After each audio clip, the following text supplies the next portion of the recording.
என்னை சற்று அனுமதித்தால் உங்களை 60 ஆண்டுகளுக்கு பின்னோக்கி அழைத்துச் செல்ல ஒரு வாய்ப்பு தர வேண்டும் என்று விரும்புகிறேன். 60 ஆண்டுகளுக்கு முன்னால் கிராமத்தில் ஓர் இரவு ஊர் உறங்கிவிட்டது, விலங்கு உறங்கிவிட்டது, பறவை உறங்கிவிட்டது, இலைகளுக்கு இடையே காற்று உறங்கிவிட்டது. நட்சத்திரங்களை காவலுக்கு வைத்துவிட்டு நிலா கூட உறங்கிவிட்டது.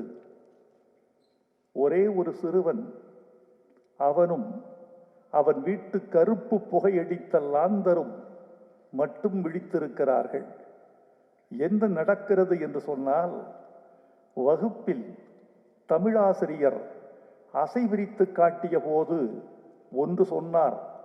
திருக்குறளின் 1330 அருங்குறளும் ஒரு குறள் கூட தலை தட்டாது.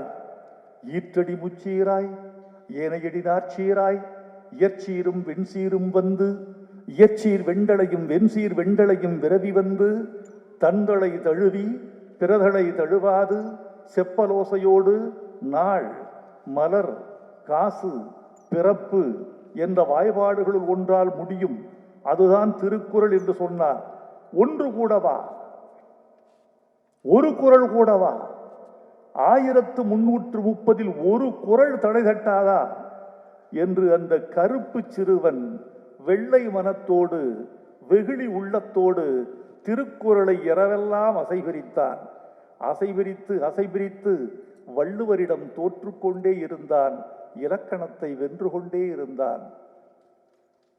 அந்த சிறுவனுக்கு பெயர் வைரமுத்து.